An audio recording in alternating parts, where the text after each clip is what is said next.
중에 가장 큰 약속이 하신 약속들 중에 가장 큰 약속은 혹시 기억나는 게 있으신가요? 우리 윤서병대는 최근에 가장 큰 약속을 한 것 같은데 어떤 약속을 하셨나요? 어떤 약속을 하셨나요? 설마. 네. 맞아요.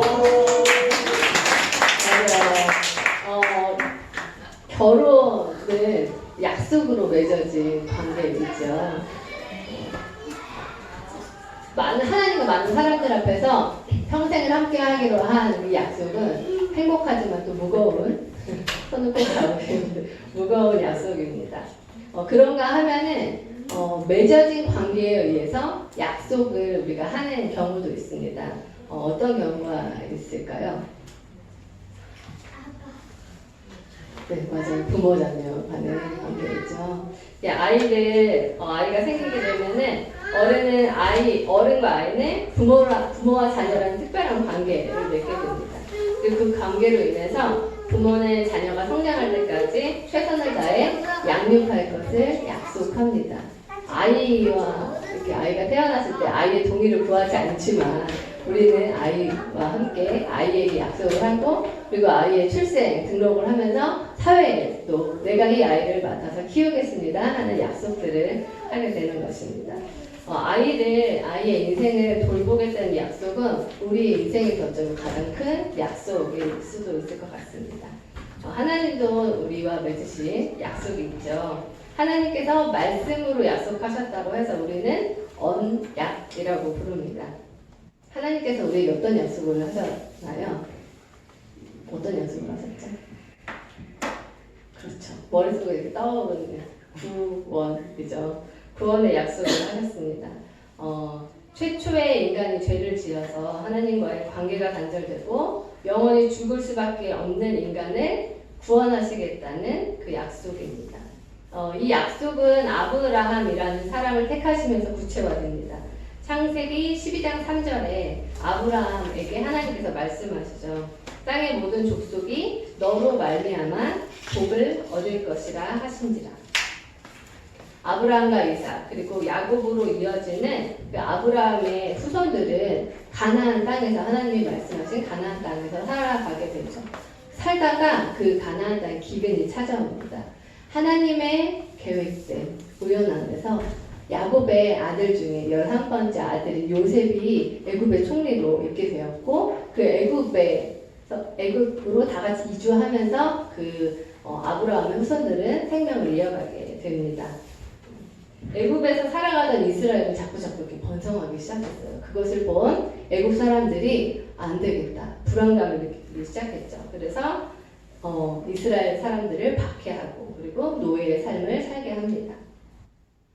이스라엘이 애굽의 노예로 산 지 400년 정도 되었을 때 하나님께서는 모세라는 인물을 통해서 이스라엘을 애굽에서 이렇게 인도해 내십니다.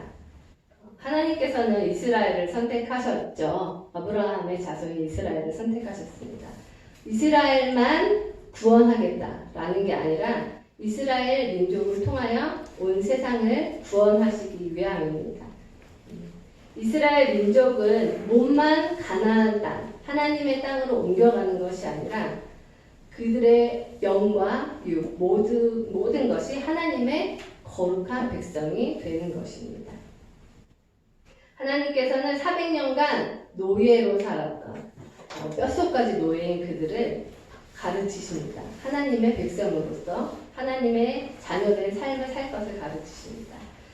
창세기 12장부터 50장까지는 아브라함부터 시작해서 아브라함의 자손 그리고 그 자손들의 이야기가 50장까지 쭉 펼쳐지게 됩니다. 그리고 출애굽기의 전반은 모세라는 인물의 이야기, 한 사람이 출생하는 과정과 하나님께서 택하신 그 과정들을 자세하게 묘사합니다. 그리고 7장부터는 이스라엘의 출애굽 이야기가 시작됩니다. 출애굽기 18장까지의 내용은 이렇죠. 절대 놔주지 않는 그 애굽을 향해서 하나님께서 10가지 재앙으로 하나님을 나타내셨고 그 광야로 가는 길에 뜨거움과 그리고 얼음장같이 차가운 밤을 구름 기둥과 불 기둥으로 그들을 지켜주셨습니다. 그리고 건널 수 없는 홍해를 하나님께서 건너게 하셨고, 그리고 줄인 배를 하늘의 양식이 만나와 외출하기로 채우게 하셨습니다. 그리고 목마를 때에 물을 내셔서 마시게 하셨죠. 하나님께서는 그렇게 그들을 광야로 이렇게 이끄셨고, 19장에 보면 그들이 신의 광야에 도착하는 장면이 나옵니다. 출애굽기 19장부터는 한 사람이나 한 가게의 이야기에 집중하는 것이 아니라 이스라엘 민족 전체가 신앙 공동체로 세워지는 이야기가 기록되어 있습니다. 19장에서의 이 신의 광야는 오합지졸, 노예로서 살아온 이스라엘 민족이 하나님의 백성, 즉 신앙 공동체의 모습을 갖추어 나가기 위한 훈련의 장소가 됩니다. 하나님께서 이스라엘 백성을 신의 광야에 이르게 하셨고, 하나님께서는 모세를 신의 산으로 부르십니다. 그리고 그곳에서 하나님께서 이스라엘 백성과 언약을 체결하시죠. 바로 십계명을 포함한 율법입니다. 신의 산 이전에 불평하고 불만을 막 내뱉었던 그 이스라엘 백성에게 하나님을 먹을 것을 주시고 물을 주시면서 그렇게 인도를 하셨지만, 신의 산 이후 이스라엘 백성들은 하나님께서 주신 율법으로 애굽의 노예가 아니라 하나님의 백성다움을 배워나가게 됩니다. 18장 이전의 하나님과 19장부터의 하나님이 이스라엘 백성을 대하시는 것들이 달라지게 됩니다. 우리가 자녀를 키울 때 젖먹이 때는 안아주고 먹여주는 것으로 다 자녀를 양육하지만, 자녀가 좀 자라고 나서부터는 훈육하는 그런 과정이 필요하듯이 하나님께서도 그렇게 하셨습니다. 부모가 자녀를 양육하면서 많은 것을 가르치죠. 우리나라의 문화에 맞는 예절도 가르치고, 그리고 부모의 가치관에 따라서 바른 태도와 사람을 대하는 정중함들을 가르칩니다.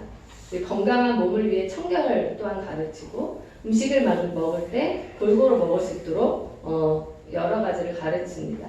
자녀는 그렇게 부모의 가르침 대로 자라나게 됩니다.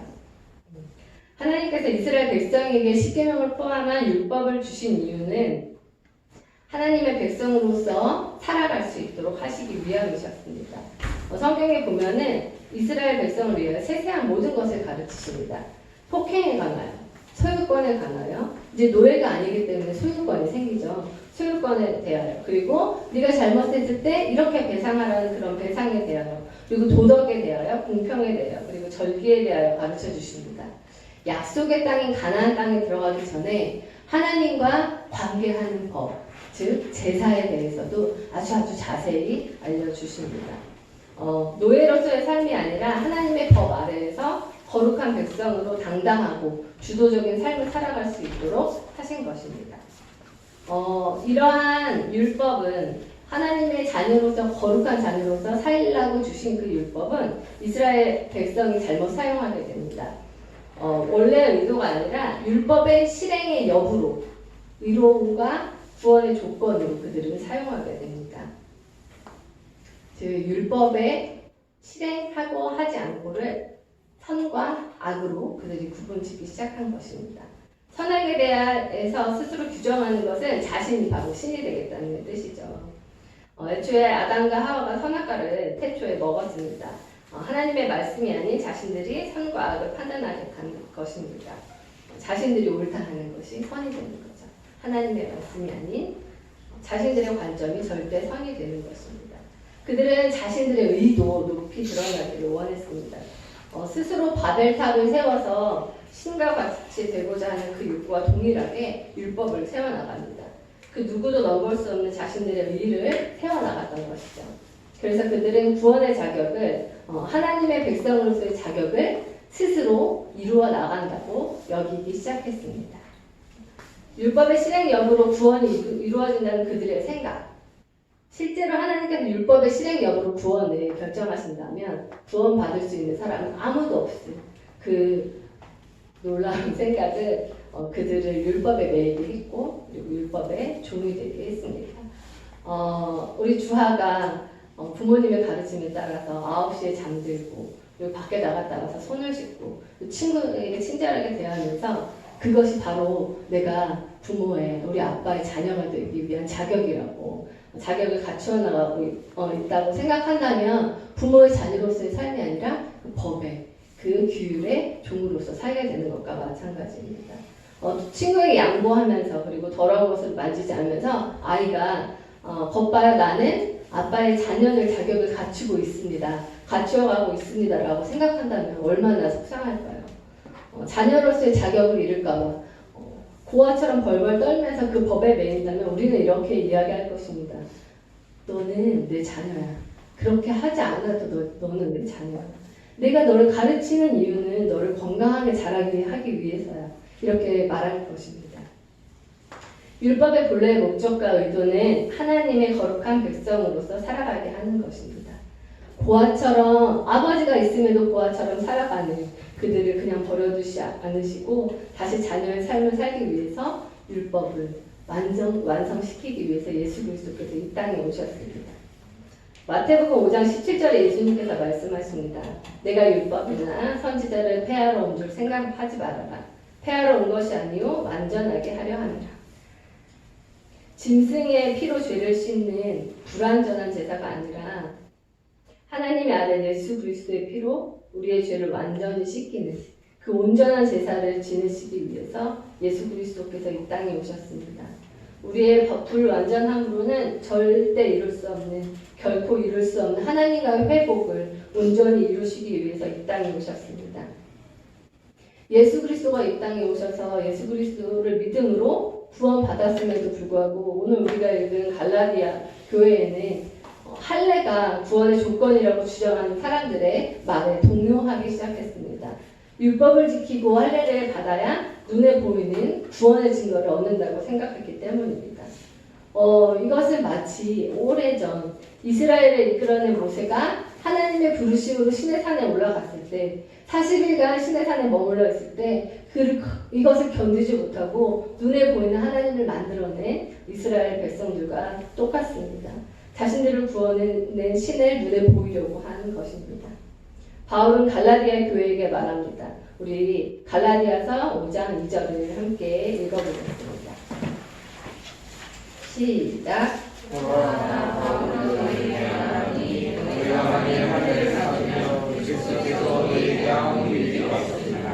너희는 믿음으로 구원을 받는 거야.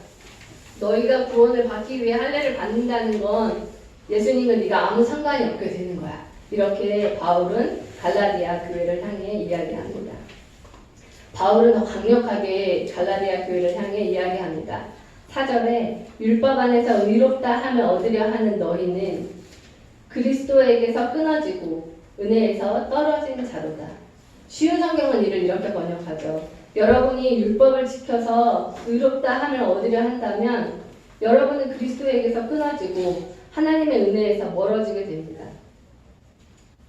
율법으로는 너희가 원하는 그 의로움을 얻을 수 없으며 율법으로 이를 얻으려 한다면 너희를 이 땅에 오신 하나님의 아들은 너희와 상관없게 되는 거야 라고 이야기합니다. 5절에 바울은 이렇게 이야기합니다. 우리가 성령으로 믿음을 따라 의의 소망을 기다리노니 율법이 아니라 성령의 도우심으로 믿음이 그리고 그 믿음으로 우리가 의롭게 되어진다고 이야기하는 것입니다. 로마서 5장 1절에 바울은 이야기합니다. 그러므로 우리가 믿음으로 의롭다 하심을 받았으니 6절을 한번 같이 읽어볼까요?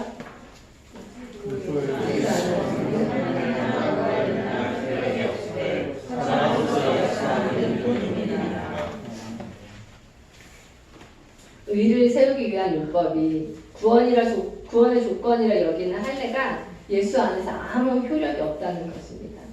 수만 가지 율법의 실행 여부가 아니라 오직 예수 그리스도를 믿음으로 구원을 얻게 되는 그것이 그들을 자유케 한다고 이야기합니다. 그런데 갈라디아 교회에는 그 율법에 매이지 않는 그 자유를 잘못 누리고 있던 자들도 있었던 것 같습니다. 13절 한번 같이 읽어보겠습니다. 시작. 형제들아 너희가 자유를 위하여 부르심을 입었으나 그러나 그 자유로 죄의 길을 삼지 말고 오직 사랑으로 서로 종로를 하라. 자유를 착각하지 말아라 라는 것입니다. 사람들에게 네가 제일 원하는 게 뭐야? 라고 물어보면 두 가지를 얘기해요. 돈과 자유입니다. 돈으로 마음대로 살고 싶다는 거죠. 먹고 싶은 거 마음대로 먹고 의리의리한 집에서 살고 싶다고 합니다. 그리고 갈라디아 교회 사람들도 자유를 그렇게 착각했던 것 같습니다. 자유를 육체의 기회로 삼지 말라는 것은 이미 맺어진 관계, 그 변하지 않는 그 자녀됨의 관계에서 비롯된 그 자유, 율법의 실행력으로 구원의 당락이 결정된다는 그 무거운 짐에서 벗어난 그 자유를 잘못 사용하지 말라는 겁니다. 메시지 성경에서는 이 13절을 이렇게 번역합니다. 전반을 이렇게 번역합니다. 하나님께서 여러분을 자유로운 삶으로 부르셨다는 것은 틀림없는 사실입니다. 그러나 여러분은 그 자유를 방탕한 삶을 위한 구실로 삼지 마십시오. 여러분의 자유를 망치지 마십시오. 성경에 자유를 육체의 기회로 삼는 인물이 나옵니다. 실제 인물은 아니고요. 예수님께서 비유로 말씀하신 가상의 인물입니다. 누가복음 15장 11절에 그 사람이 나오는데요. 누굴까요? 탕자죠.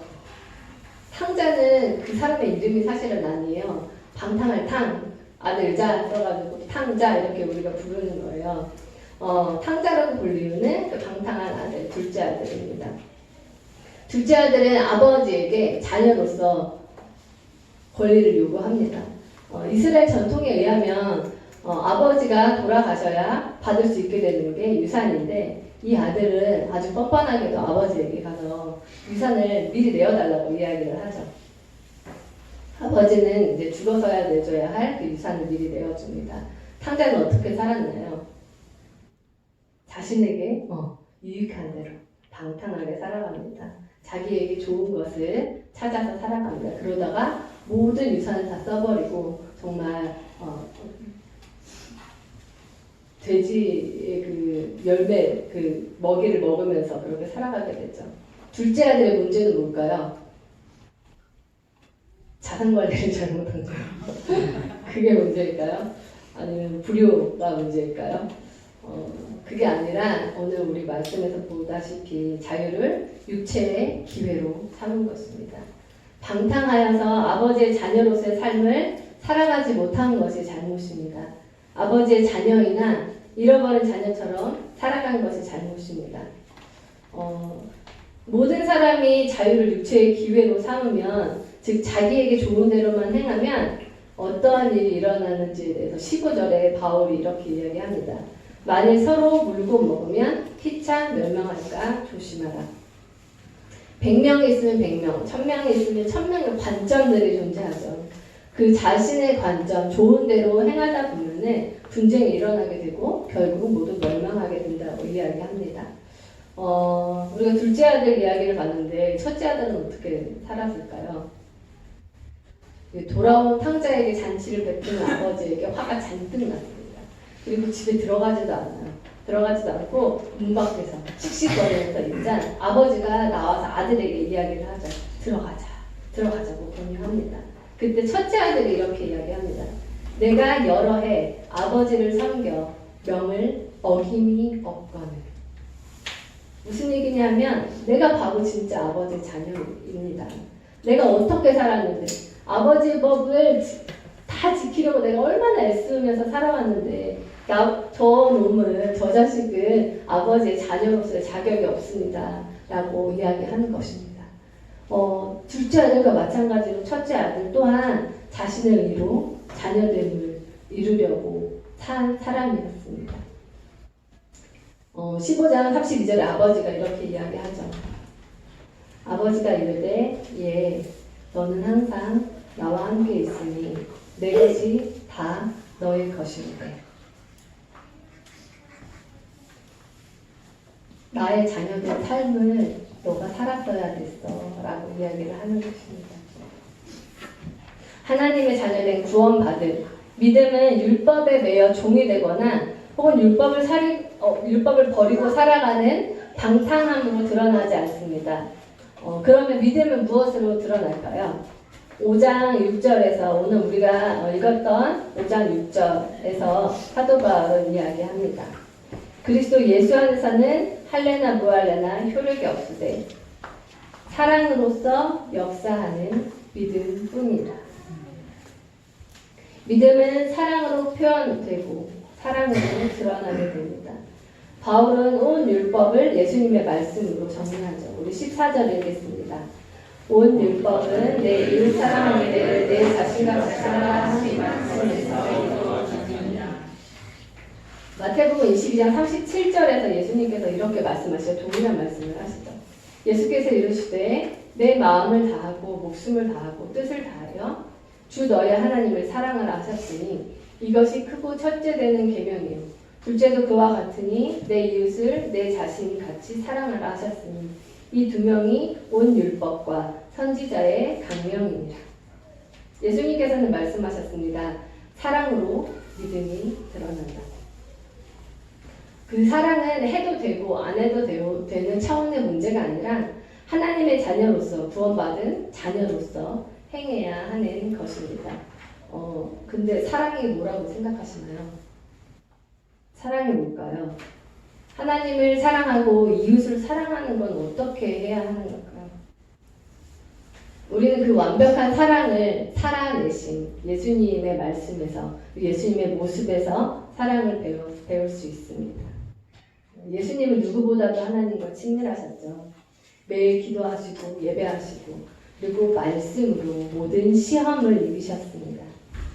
우리가 매일의 삶에서 하나님을 기억하고 말씀을 읽고 기도를 하고 하나님께서 허락하신 이 공동체에서 하나님께서 정하신 때 예배하는 것은 하나님을 사랑하는 하나님의 자녀된 우리의 사랑의 표현입니다.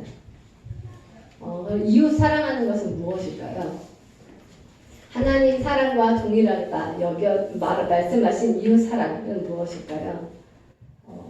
마태복음 14장 14절에서 이웃 사랑에 대한 예수님의 마음을 배울 수가 있습니다. 우리 14장 14절을 찾아서 함께 읽어보시겠습니다.